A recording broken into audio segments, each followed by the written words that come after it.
Fala pessoal, espero encontrar todo mundo bem e vamos hoje para a nossa discussão, fomentar essa nossa discussão, discutindo um pouquinho sobre a jurisprudência. Nós vimos na aula passada, quando nós estávamos estudando as fontes do direito, que as fontes elas podem ser classificadas como históricas, materiais e formais. As fontes formais elas são subdivididas entre imediata e amediata. A imediata seria a lei em sentido amplo, todas as leis, lei ordinária, lei complementar, medida provisória, decreto e assim por diante.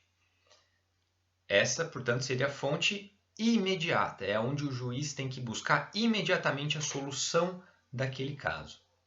E aí, por outro lado, nós temos as fontes a fonte formal mediata, que seriam os costumes. Os costumes, as nossas práticas reiteradas dentro da nossa sociedade. E eu lembro que naquela oportunidade eu deixei bastante claro para vocês de que atualmente tanto a doutrina quanto a nossa jurisprudência, a despeito delas serem muito importantes para o estudo do direito, elas não podem ser consideradas uma fonte. E nessa aula específica, nesse vídeo específico, eu quero discutir um pouquinho com vocês justamente a jurisprudência. E eu faço isso, como não poderia ser diferente, traçando um paralelo entre a origem do termo jurisprudência. Ela possui historicamente, tem origem num termo em latim, chamado, duas palavras na verdade em latim, chamada iuris e prudentia.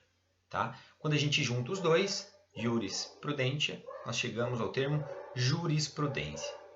E em Roma antiga, o termo jurisprudência ele era utilizado para designar a ciência do direito. Então, lá atrás, historicamente, quando se falava em jurisprudência, se fazia referência à ciência do direito ou à teoria da ordem jurídica. Hoje em dia, esse vocábulo ele é mais utilizado para designar um conjunto de precedentes judiciais. Quando eu falo precedentes judiciais, meus caros, eu preciso que vocês entendam decisão judicial. Então, uma decisão judicial é um precedente. Duas decisões, dois precedentes.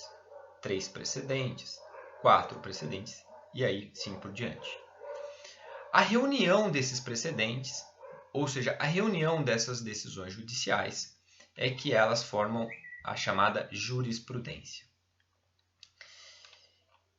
E ela é uma atividade que oferece importante contribuição para a experiência jurídica. Isso porque as decisões judiciais, ou um precedente, ou um conjunto de precedentes, eles revelam o sentido e o alcance das leis. Então, quando um juiz recebe uma petição inicial de um advogado lá no seu gabinete, e aí o juiz vai julgar esse caso. Quando ele faz esse julgamento, ele nada mais está fazendo do que revelando o sentido e o alcance das leis vigentes. Ele pega aquela lei, que como nós vimos é geral e abstrata, e ele pega essa ideia da lei e joga no caso concreto. Então ele define concretamente o sentido da lei e o alcance dela. Qualquer advogado, juiz, promotor ou qualquer operador do direito que o seja, ele não basta, para ser um bom profissional, não basta simplesmente ser um conhecedor da lei ou só um conhecedor da doutrina. Esse profissional ele tem que ter um conhecimento amplo. E quando eu falo conhecimento amplo, ele tem que saber o que diz a lei, qual é o entendimento majoritário da doutrina e, principalmente, acompanhar os precedentes judiciais. Porque o direito ele existe, ele só existe, na verdade, para resolver os problemas concretos nossos. E a jurisprudência é que faz isso. A jurisprudência ela pega o sentido da lei e ela aplica no caso concreto. Então, nós precisamos estar muito atentos para saber como os tribunais estão se posicionando sobre aquela ou aquela outra lei. Tá? A doutrina, a primeira distinção que a doutrina faz na temática de jurisprudência é a divisão entre jurisprudência em sentido amplo e jurisprudência em sentido estrito. Vou começar pela jurisprudência em sentido amplo. Nós vimos que jurisprudência é a coletânea de decisões proferidas pelos tribunais sobre uma determinada matéria jurídica. Até aqui tudo bem, né? Então é uma coletânea de decisões judiciais proferidas por um tribunal sobre uma determinada matéria ou sobre uma determinada controvérsia jurídica. E a doutrina, estou falando agora especificamente sobre Paulo Nader, ele fala, olha, a jurisprudência em sentido amplo, ela pode ser aquela jurisprudência uniforme, ou seja, aquele conjunto de decisões que seguem o mesmo caminho, né, que são tranquilas, pacíficas, sempre no mesmo caminho. E nós temos aquelas jurisprudências contraditórias, que são aquele conjunto de decisões, mas que esse conjunto de decisões, cada um define uma forma. Um fala que um entende que o correto é o A, o outro entende que o correto é B, C e por aí vai. Então, na visão de Paulo Nader, a jurisprudência em sentido amplo, ela é a coletânea de decisões judiciais. Essas decisões podem ser uniformes ou contraditórias. Prosseguindo na explicação, Paulo Nader ele fala, olha, todo mundo entendeu a jurisprudência em sentido amplo, agora, a jurisprudência em sentido estrito é aquele conjunto de decisões uniformes, plurais, proferidas pelo tribunal sobre uma determinada questão jurídica. Então, só para deixar claro, quando a gente fala em jurisprudência em sentido amplo, nós estamos falando em um conjunto heterogêneo de decisão judicial. Esse conjunto de decisão pode ser tanto uniforme quanto controvertida. Tá? Jurisprudência em sentido amplo. Agora, quando a doutrina começa a avançar no tema, e toda vez que a gente falar em jurisprudência em sentido estrito, eu preciso que vocês entendam o conjunto de decisões uniformes, tá? No mesmo sentido, que caminham juntas. Perfeito? E quando a gente estuda o termo jurisprudência, aliás, há a jurisprudência não só quando a lei ela tem uma lacuna ou quando a lei ela é deficiente. Tá? A jurisprudência ela existe em todos os casos, quando a lei ela é deficitária ou quando a lei ela é perfeita.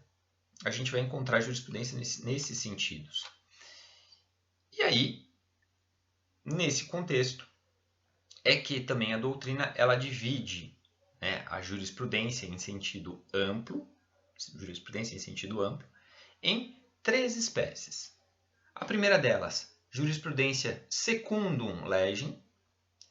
Essa jurisprudência secundum legem, ela seria um conjunto de decisões que se limitam a interpretar determinadas normas ou determinadas regras no ordenamento jurídico.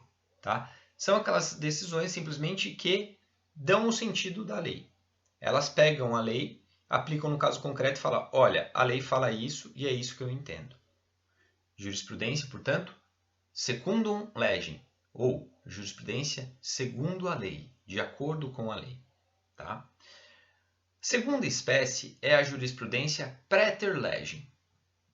A jurisprudência praeter legem, essa sim se desenvolve na falta ou na ausência de regras específicas.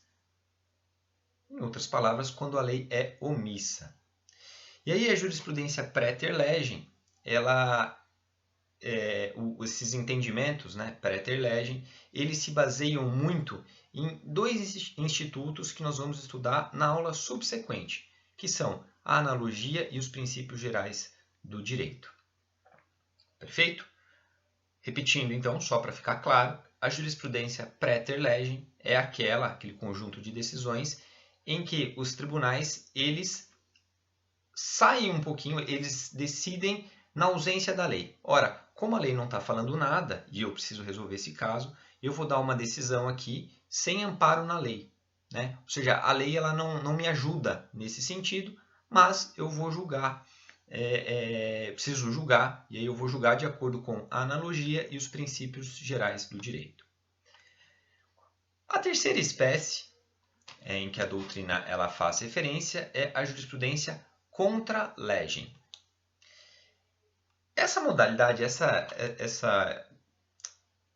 esse tipo de jurisprudência contra a legem, ela significa uma decisão ao arrepio da lei. Ou seja, uma decisão contrária à lei. Ela é uma prática admitida no plano prático, né? Então a gente vê bastante jurisprudência contra a legem no âmbito prático, então na atuação mesmo, né? Na nossa atuação, nas nossas idas ao fórum, no nosso acompanhamento do dia a dia, né?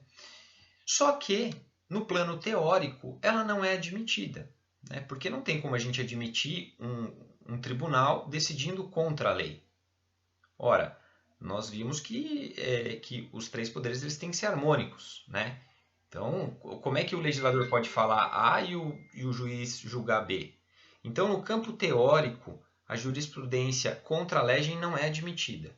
Mas no campo prático, é até comum de se ver isso.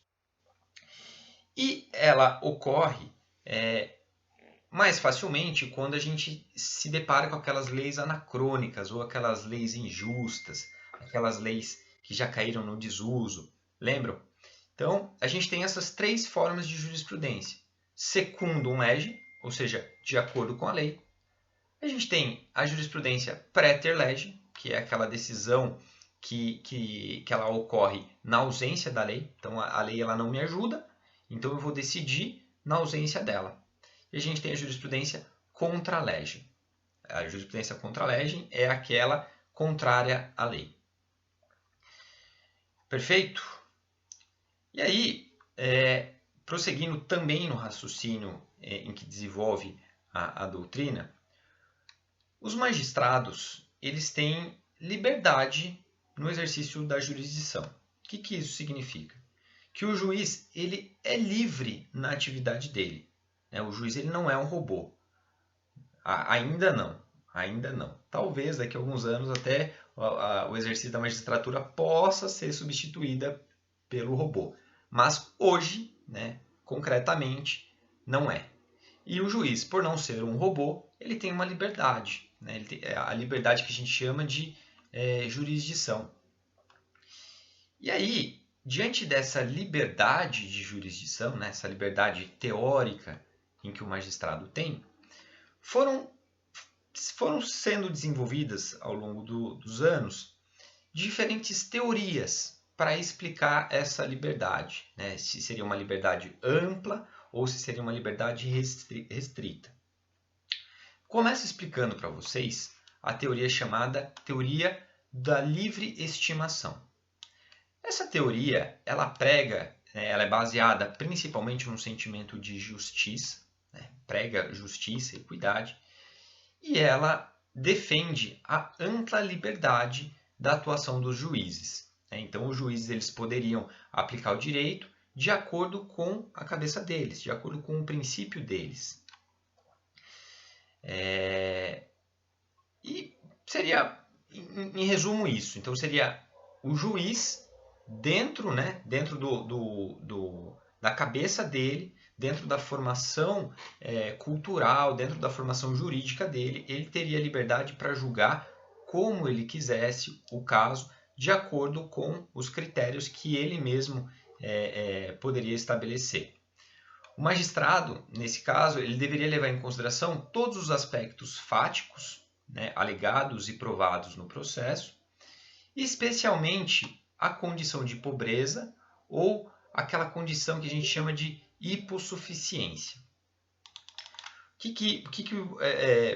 Desenvolvendo esse raciocínio, sob a pecha da razoabilidade ou da proporcionalidade, o aplicador do direito, no caso o juiz, ele poderia decidir o caso com aquelas situações. Então, se ele visse, num exemplo hipotético, que o autor de uma ação é um coitadinho, é um miserável, ele é analfabeto, não tem condições de contratar um advogado e etc e tal, mas esse coitadinho, né, esse autor coitadinho, ele está litigando ou ele está brigando num processo judicial contra uma empresa gigantesca. Vamos supor aqui uma empresa nacional gigante, Magazine Luiza, por exemplo. Ele está brigando contra a Magazine Luiza. O juiz, nessa ideia, né, da livre estimação, ele poderia beneficiar mais o autor. Por quê? Porque o autor é pobre, porque o autor não tem condições do advogado, porque o autor, coitado, ele nem printou as mensagens lá. Então ele é... mas, poxa, eu, sob a luz da razoabilidade e da proporcionalidade, eu vou julgar mais favorável para ele. Essa, em resumo, seria a teoria da livre estimação. Se contrapondo a essa primeira corrente, ressalta-se, né, salta aos olhos uma segunda, que é nomeada como limitação à subsunção. São duas correntes absolutamente opostas. Uma prega a liberdade do juiz no ato do julgamento e a outra prega uma restrição do juiz.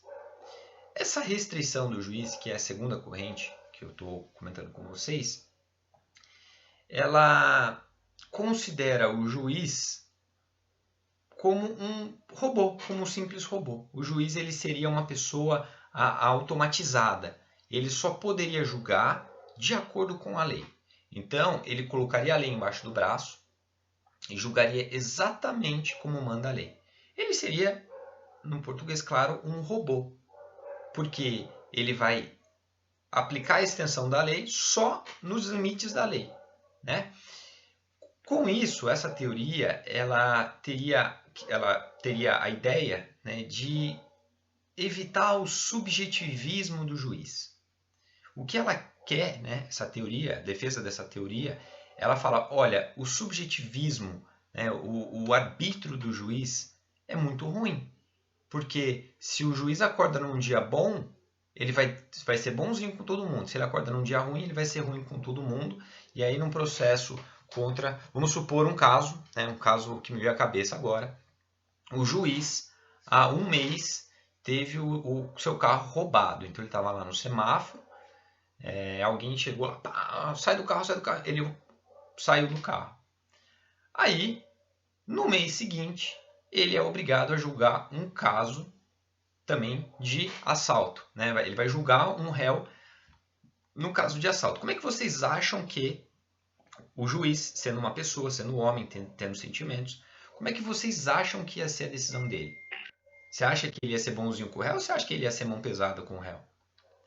Então, o que essa corrente prega é que esse subjetivismo, esse arbítrio nos julgamentos, poderia impactar, né? Poderia impactar em todo o sistema. Então, é isso que eles defendem. Apenas a título de exemplo, a legislação dinamarquesa de 1683 chegou, ela adotou essa corrente, ela chegou a proibir os advogados de, nas peças jurídicas deles, fazerem referência à jurisprudência. Porque o advogado, ao citar lá, olha, o juiz Joãozinho, num caso semelhante ao nosso, o Zezinho julgou favorável a gente. A legislação dinamarquesa imaginava que o advogado, ao fazer isso, estaria influenciando, né, psicologicamente o juiz a julgar favorável àquele seu caso, o que não poderia ser aceito. O Código de Napoleão, no início do século XIX, ele também reduziu a função do juiz como um mero aplicador ou um mero chancelador da lei. O juiz seria aquele cara que carimbaria a lei. Chegou um caso aqui para mim. Ele pegaria o carimbo, vou julgar esse caso aqui com base no artigo 23º do Código Civil, entendeu? Ele seria um batedor de carimbo, ele seria um chancelador das normas jurídicas. Esses exemplos, eles seriam para as pessoas que defendem a limitação do juiz. E aí, por fim, existe uma terceira corrente. Essa terceira corrente ela é nomeada como complementação coerente e dependente do preceito. É um nome um pouquinho complicado, mas quando eu começar a explicar para vocês, vocês vão entender. Eu mencionei que a primeira corrente era aquela corrente de liberdade. O magistrado poderia fazer o que ele quisesse. A segunda corrente era diametralmente oposta. Essa terceira complementação coerente, ela acha o meio termo das duas. Ele é o ponto central, né? O meio das duas correntes anteriores. E essa terceira, ela reconhece a necessidade de conciliação, né, entre os interesses da segurança jurídica e o respeito ao direito vigente. Então, ela, na medida do possível, ela tenta achar o meio termo nessas duas, né, nesses dois extremos e fala, olha, o magistrado agora ele tem que ter a liberdade de julgar, só que a gente não pode dar uma liberdade ampla, restrita para o juiz. Então, ele precisa aí ter um meio termo. E ela se destaca acima das outras duas, porque ela entende que as leis de fato, né, as nossas leis, elas de fato não são suficientes para regular todo e qualquer tipo de comportamento humano. As nossas leis, elas não têm esse poder. Até porque, não sei se vocês lembram, mas nas aulas anteriores eu comentei, né, que a nossa capacidade humana de produzir resultados, né, de produzir conflitos e de resolver determinadas situações, né, de criar situações fáticas, é infinitamente maior do que a do legislador de regular esses tipos de conflito. Então, ele parte justamente dessa ideia de que as leis elas não são suficientes para regular tudo. E aí é que entra a função do juiz. O juiz ele tem que se basear na lei, mas ele também pode usar o critério subjetivo dele. Caberia, portanto, ao juiz avaliar o alcance das disposições legais com o discernimento próprio dele. Aqui nós temos, né, vou citar um exemplo para vocês, que é o artigo 482, a linha E da CLT. Esse artigo ele fala que ele faz referência, né, no tocante à rescisão do contrato de trabalho. Em resumo, ele fala, olha, o empregador pode mandar o empregado embora, né, por justa causa, e aí o empregado não teria todos aqueles direitos, aviso prévio, levantamento do fundo de garantia, nada disso, caso o empregado tenha agido com desídia. Isso é o que o legislador fala. O legislador ele assegura, fala, olha, empregador, você pode mandar embora seu funcionário por justa causa, caso ele seja desidioso durante o desenvolvimento do trabalho. E aí eu pergunto, quem que vai falar se o empregado de fato agiu ou não com desídia? Quem que vai explicar para a gente qual é a amplitude da desídia? Poxa, desídia é eu ter mandado um único e-mail errado para um cliente? Aí é a jurisprudência que vai falar. A jurisprudência vai falar, não é. Então, o juiz usa o critério dele, o arbítrio dele, sempre se pautando, sempre se balizando pela lei. E aí, a gente tem, no meu entendimento, esse terceiro é a corrente, né, a teoria que eu mais me filio. Eu acho que a maioria da doutrina também o faz, porque é bem mais razoável, né? Nem tanto ao céu, nem tanto ao mar. Vamos achar um meio termo nessa história toda, né? Nessa bagaça toda. E aí, por fim, eu queria comentar com vocês uma distinção muito importante entre judicialização e ativismo judicial. Esses são termos da moda, né, por assim dizer. Então, ativismo judicial ou judicialização é muito importante, porque hoje em dia a maioria das decisões políticas, né? Mas não só políticas, mas principalmente elas, passam pelo crivo do Poder Judiciário. Então, é o Poder Judiciário que, através da judicialização ou através do ativismo judicial, é que vai fazer a máquina girar, fazer a engrenagem girar. Quando a gente faz referência à judicialização, né, é tudo aquilo que foi submetido ao crivo do Poder Judiciário. Então, um caso de atraso de voo. Se esse caso de atraso de voo ele for submetido ao Poder Judiciário, a gente pode falar que ele foi judicializado.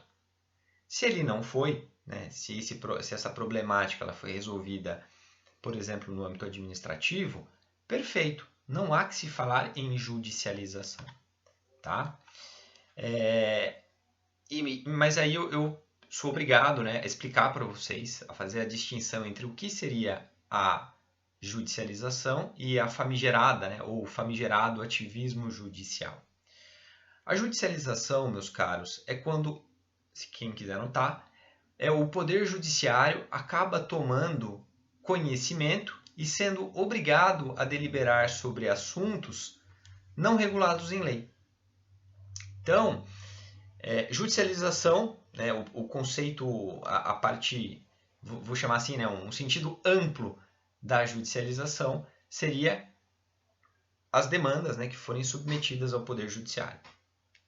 Em sentido estrito, a gente pode falar que acontece a judicialização quando o Poder Judiciário ele é instado, né, ele é provocado a resolver alguma questão jurídica cuja lei não tenha disciplinado ainda. Né? E aí esse assunto, evidentemente, ele tem que ter uma relevância social. Para as pessoas mais críticas, né, e existem vários juristas muito fortes, né, que debatem bastante a questão da judicialização, eles defendem que o Poder Judiciário, ao decidir um caso de relevância social sem amparo da lei, ele estaria invadindo discussões de alçadas de outros poderes. Quando eu estou falando alçada, eu estou falando competência. Então, o juiz ele estaria exorbitando a sua competência, atingindo atributos ou competências que recairiam ao executivo ou até mesmo ao legislativo. Me vem à cabeça, né, cada vez que eu comento sobre judicialização, uma decisão, né, foram várias decisões de pessoas, né, que estavam o câncer. Né? Então a pessoa ela estava com câncer e questão de alguns meses, acho que até alguns anos, a USP ela começou a desenvolver um medicamento e nos testes preliminares ficou comprovado que aquele medicamento retardava o câncer ou acabava matando as células cancerígenas. Só que essa pílula ela estava em fase, né, em testes preliminares. Só que a mídia lançou essa informação e aí quando lançou, um monte de paciente, família de pacientes que estavam acometidos de câncer, começaram a querer a pílula. Falaram, não, vamos... se tem uma chance de salvar, eu quero ir atrás, vamos lá. E aí a USP, né, sem recursos financeiros, ela não podia fabricar isso em grande escala. Qual que foi a alternativa que muitos advogados e muitas famílias adotaram? Entrar com ação judicial. Então eles entravam com ação judicial e usavam muito do sentimento. Olha, juiz, a USP está desenvolvendo um medicamento e esse medicamento pode salvar a vida do meu pai, pode salvar a vida do meu irmão, pode salvar a vida do meu tio. Ele está sofrendo. Essa é uma gota de esperança. Então, juiz, intima a USP a me entregar esses medicamentos para que eu possa dar para o meu pai, dar para o meu irmão, dar para o meu tio, dar para o meu familiar. Esses foram os argumentos. E é muito importante destacar que nem a USP assegurava o resultado prático. A USP simplesmente divulgou resultados preliminares. A Anvisa não tinha conhecimento desses resultados, outros organismos, o Ministério da Saúde também não. E aí os juízes começaram a dar liminar atrás de liminar, liminar atrás de liminar e etc e tal. Final das contas, o que foi que aconteceu? Muitos desses pacientes que ganharam a liminar pegaram esses medicamentos, né, através de muito esforço, pegaram esses medicamentos, ingeriram e simplesmente pararam o tratamento médico receitado, né, que seria aqueles medicamentos, né, que faz perder cabelo, quimioterapia. Eles simplesmente pararam a quimioterapia, não frequentaram mais os médicos e começaram a ingerir esse medicamento como se esse medicamento fosse milagroso. Resultado, o câncer se alastrou, uma boa parte desses pacientes acabaram morrendo. E eu falo isso, pessoal, porque quando o Poder Judiciário ele intima a USP, que é uma universidade estadual, né, ela é mantida com recursos dos nossos tributos, é mantida com dinheiro público.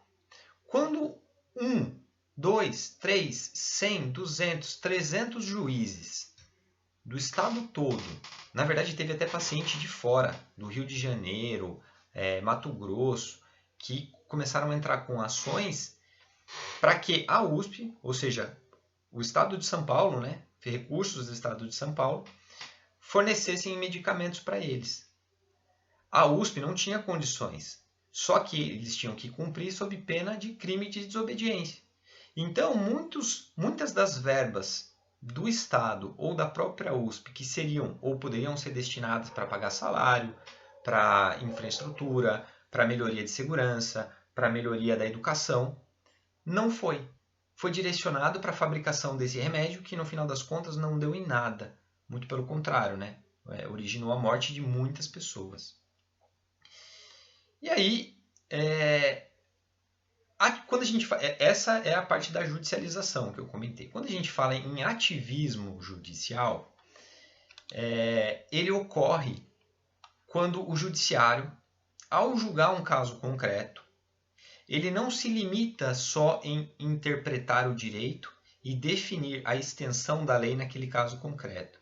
Ele passa, sim, a inovar no ordenamento jurídico, substituindo muitas vezes o poder legislativo.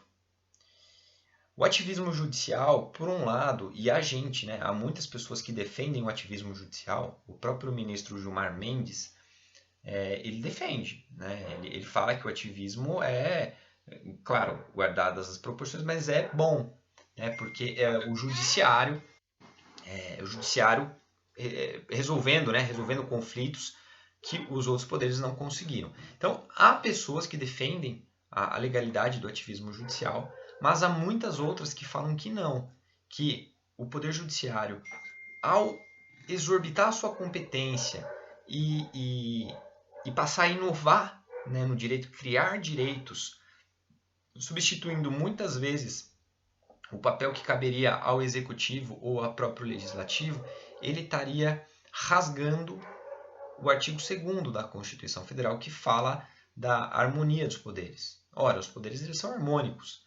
Então não poderia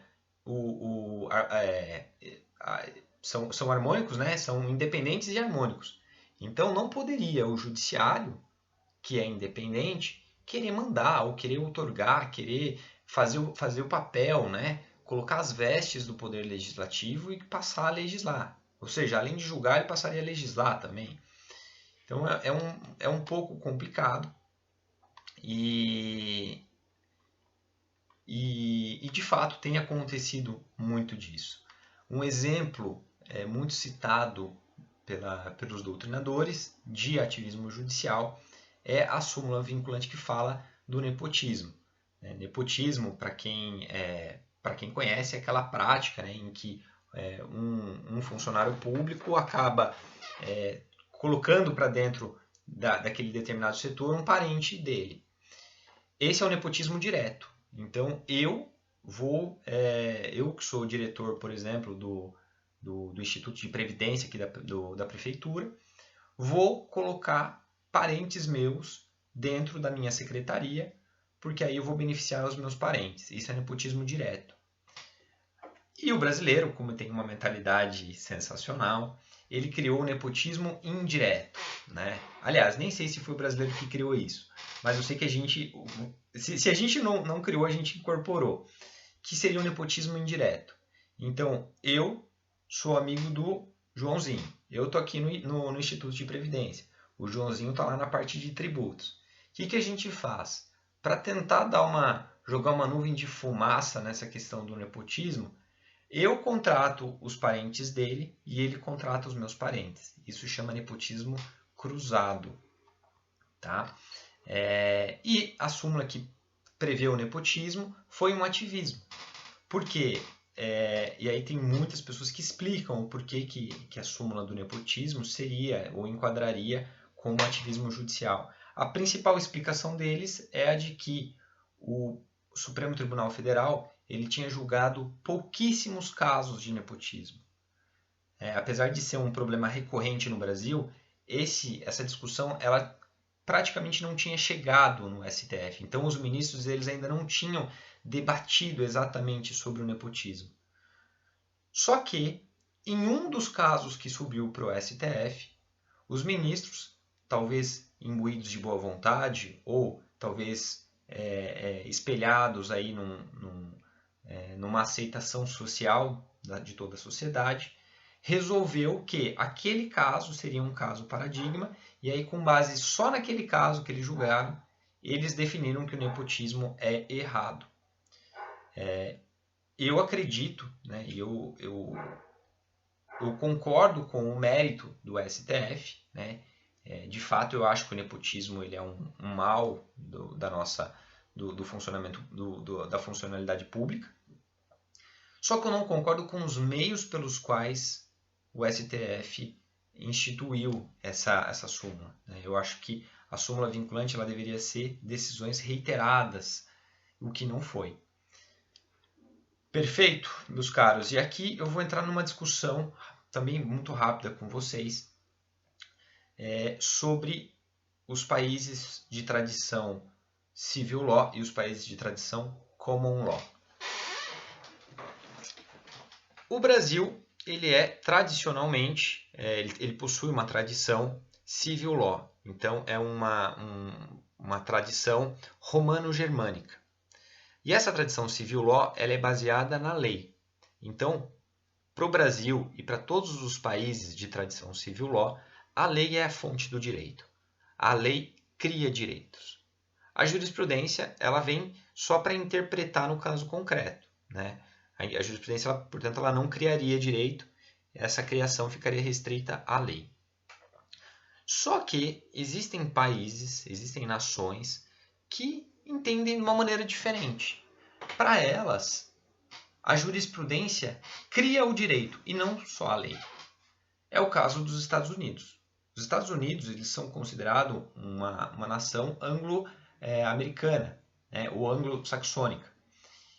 E para elas têm essa tradição do common law. Para elas, a jurisprudência ou as decisões judiciais, elas possuem uma força maior do que a própria lei. São as jurisprudências, são as decisões judiciais que criam o direito para eles. Então, há de fato essa distinção, mas para a gente, né, o que importa para a gente, que somos um país de tradição civil law, só a lei cria direito. Tudo bem, meus caros? E aqui, já caminhando para o final, que eu vou dar pinceladas para vocês sobre alguns temas. A necessidade da ordem jurídica. Né? A nossa sociedade, a sociedade brasileira, assim como a maioria da sociedade mundial, das nações, elas entendem, né? Elas anseiam que as normas jurídicas devem oferecer certeza e segurança do direito. Se as normas jurídicas não oferecem para a gente nem a certeza e nem essa segurança, a gente não sabe como fazer, a gente não vai saber o que agir, qual lei seguir, por que seguir aquelas determinadas leis. E é por isso que nós precisamos ter essa segurança jurídica. Nós precisamos ter a segurança de que aquela lei de fato é válida, aquela lei ela é aplicada e se eu cometer, né, se eu pisar fora da faixa ou se eu cometer qualquer infração que aquela lei assegure, eu vou ser punido. E é por conta disso, né, por conta desse entendimento, né, dos casos concretos e imbuído dessa importância da segurança e da certeza do direito, é que a jurisprudência ela tem que ser, né, quando a gente fala em jurisprudência, a gente tem que seguir a jurisprudência em sentido estrito. Ou seja, a jurisprudência ela tem que ser uniforme. Porque só com essas decisões uniformes é que a gente vai saber como agir, por que agir e como agir. Porque se nós vivêssemos, né, num tiroteio de decisões, um juiz fala isso, outro juiz fala aquilo outro, o outro anula a lei, o outro valida a lei, etc. e tal. Por que a gente viveria em sociedade? Né? Por que a gente abriria mão da nossa liberdade para viver em conjunto e não saber como viver em conjunto? Porque se eu tiver sorte, eu caio com o juiz X. Se eu tiver azar, eu caio com o juiz Y. Não faz muito sentido. Então, a sociedade anseia segurança, a sociedade anseia essa certeza no direito. E é com base nelas que as jurisprudências, né, o mundo ideal, né, a ideologia do nosso ordenamento jurídico, ela assegura que as jurisprudências elas têm que seguir um caminho único, elas têm que ser uniformes. Tá? E como é que a gente vai, e aí é a pergunta derradeira que eu faço para vocês, como é que nós, né, vamos chegar a esse cenário de que a jurisprudência ela é uniforme? Eu vou fazer essa pergunta e eu já vou responder. É através do afunilamento. Então, quanto mais a gente afunilar as decisões, quanto mais a gente centralizar as decisões em um determinado órgão, é o que a gente vai conseguir. Então, são através dos recursos. Olha, um juiz aqui de primeira instância ele deu uma decisão, só que essa decisão é uma decisão só dele, ele tirou da cabeça dele. O que eu tenho que fazer? Eu vou recorrer para o Tribunal de São Paulo. Aí, o Tribunal de São Paulo ele já vai reformar a decisão daqui do juiz de Mogi das Cruzes ou de Suzano para adotar um determinado entendimento. Então, a gente começou a funilar. Até a hora que chega nos chamados tribunais superiores. E aqui, pessoal, eu faço referência vou fazer referência a alguns artigos. O primeiro deles é o artigo 105 da Constituição Federal. O artigo 105 da Constituição Federal, ele prevê a competência do STJ para a unificação das matérias cíveis, criminais, tributárias, administrativas, etc. Então, o órgão responsável por uniformizar todo e qualquer tipo de decisão judicial envolvendo essas áreas comuns do direito, civil, criminal, tributário, administrativo, previdenciário, etc. e tal, é no STJ, o Superior Tribunal de Justiça. Vou ler aqui um trecho do artigo 105 para vocês. Compete ao Superior Tribunal de Justiça, aí vem inciso 3, julgar em recurso especial, as causas decididas em única ou última instância pelos tribunais regionais federais ou pelos tribunais dos estados. Isso o tribunal ele vai fazer quando houver contrariedade a tratado ou lei federal, ou o tribunal de origem, o tribunal daqui de São Paulo, por exemplo, julgar válido ato de governo contestado em face de lei federal. E aí a terceira opção é quando o Tribunal de São Paulo der a uma lei interpretação divergente daquela que haja dado um outro tribunal. Depois eu vou pedir para vocês lerem esse artigo na casa de vocês, mas o que eu quero que vocês entendam. O STJ ele é o órgão responsável por unificar.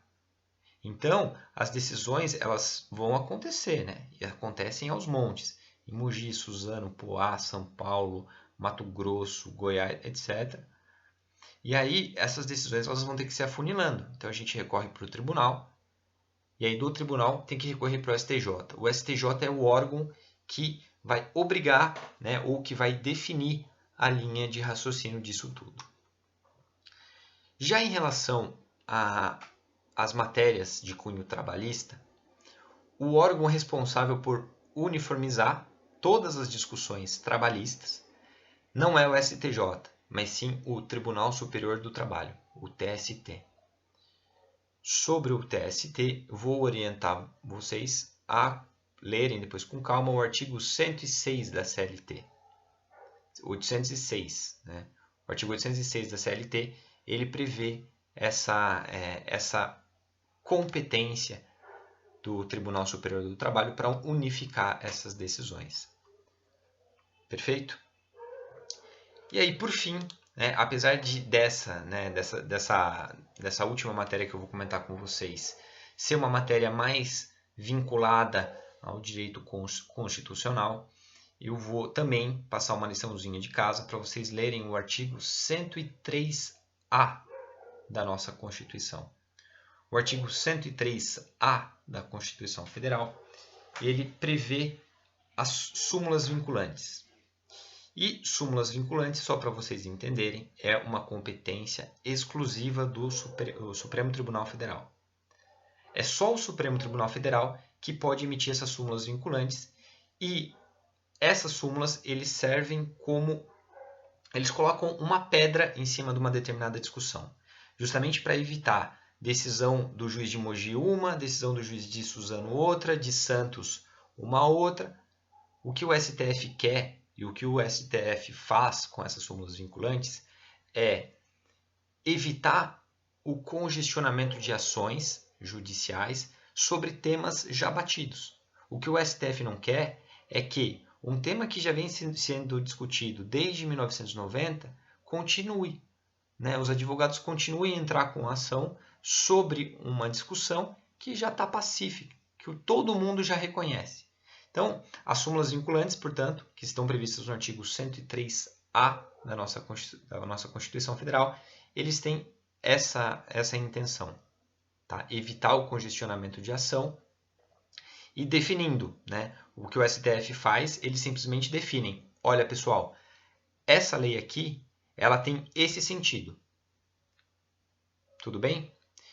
Com isso, eu encerro essa nossa videoaula, né? Complementando a live que nós fizemos, mas eu encerro essa aula esperando que todo mundo tenha, que pelo menos essas explicações tenham sido válidas para vocês de alguma forma e solucionado as eventuais dúvidas que tenham surgido ao estudarem, né? Ao analisar o conteúdo dos livros. Tudo bem? Com isso eu encerro, agradecendo muito a atenção de vocês. Um grande abraço.